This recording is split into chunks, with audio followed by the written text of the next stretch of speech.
Kabupaten Goa, tepatnya di seputaran Kecamatan Malino, dikenal memiliki kontur wilayah yang cukup beragam.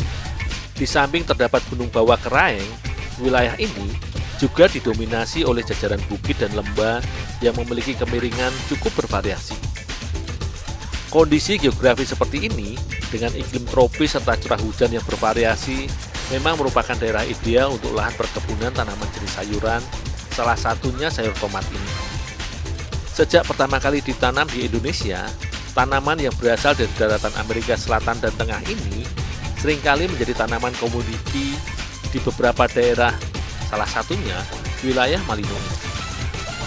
Hampir sebagian besar warga di sini memanen buah yang seringkali juga dikelompokkan dalam kategori sayuran ini sekitar 4 bulan sekali sebagai komoditi atau hasil bumi yang memiliki nilai ekonomi.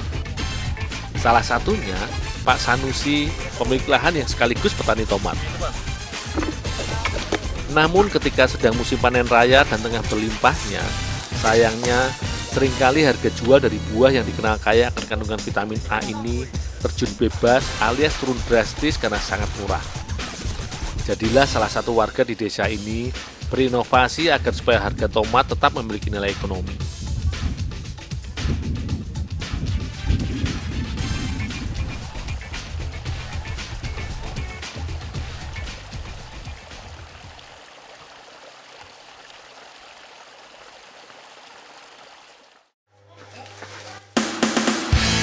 Di Kelurahan Tamaona, terdapat sebuah rumah produksi yang sudah beroperasi sekitar 20 tahun silam, mengolah berbagai hasil bumi tanah Malino menjadi beragam dodol serta jajanan. Salah satunya seperti tomat ini.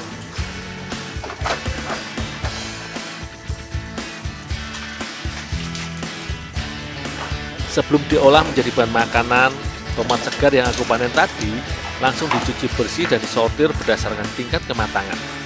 Biasanya, hanya tomat yang berwarna merah serta masih segar yang dijadikan bahan dasar olahan makanan.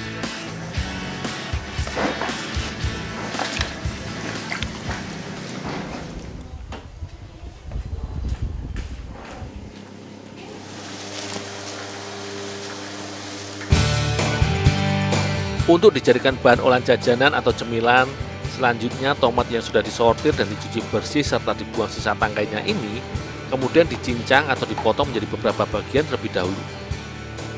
Di rumah produksi milik keluarga Pak Dayat ini, hampir setiap hari mengolah tomat, markisa, dan sebagian hasil bumi. Kali ini, aku akan mengolah tomat bersama dengan buah labu parang menjadi salah satu olahan jajanan tradisional khas Bugis, yaitu kue biji naka. Namun sebelumnya, buah tomat ini harus dibuat menjadi selai terlebih dahulu.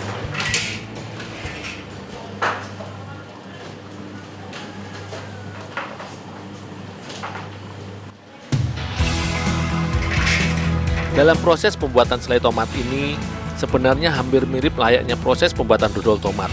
Hanya saja, prosesnya cenderung lebih singkat. Untuk dijadikan selai, potongan buah tomat pun dijadikan bubur dengan disangrai atau dimasak hingga teksturnya hancur.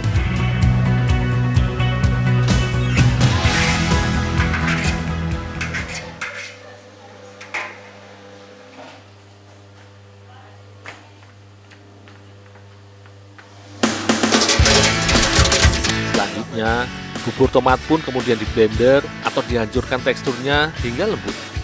Kemudian, disaring supaya biji dan sisa kotoran tidak ikut terolah serta mudah ketika dicampurkan untuk diolah bersama bahan lainnya.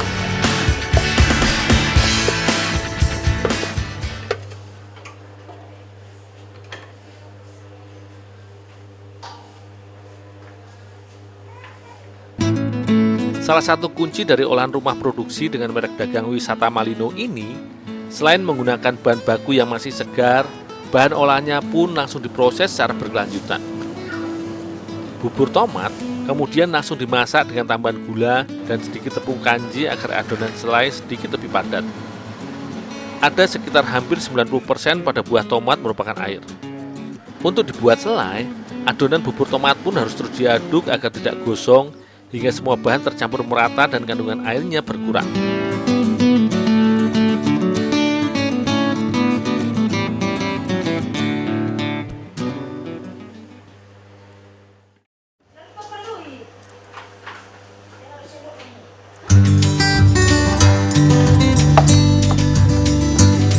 Sementara aku membuat selai tomat, Ibu Nuraini menyiapkan adonan kue biji nangka yang akan kami buat. Kue biji nangka sebenarnya salah satu kue tradisional khas Bugis yang menggunakan kentang sebagai adonan utamanya. Selain itu, kue atau jajanan basah ini tidaklah menggunakan isian dari selai tomat yang tengah aku buat.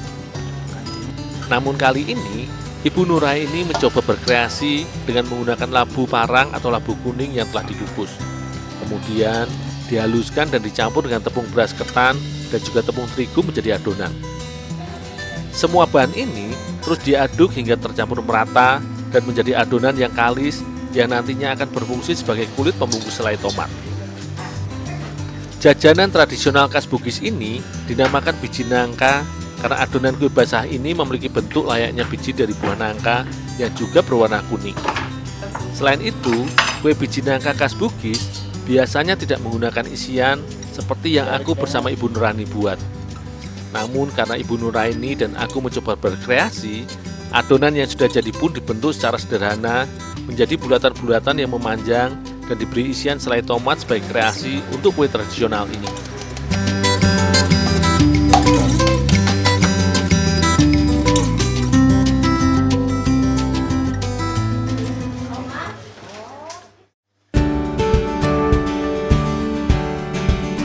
Dalam suatu proses pengolahan makanan, setiap daerah memiliki teknik atau cara tersendiri yang berbeda-beda serta menjadi ciri pada tiap daerahnya. Bila adonan kue biji nangka biasanya dimatangkan dengan cara dibulir kuning telur dan direbus dengan air gula, namun bagi masyarakat Malino, proses pembuatan kue biji nangka hampir mirip dalam pembuatan kue klepon, di mana adonan kue yang sudah dibentuk menjadi bulatan, kemudian dimatangkan dengan air mendidih.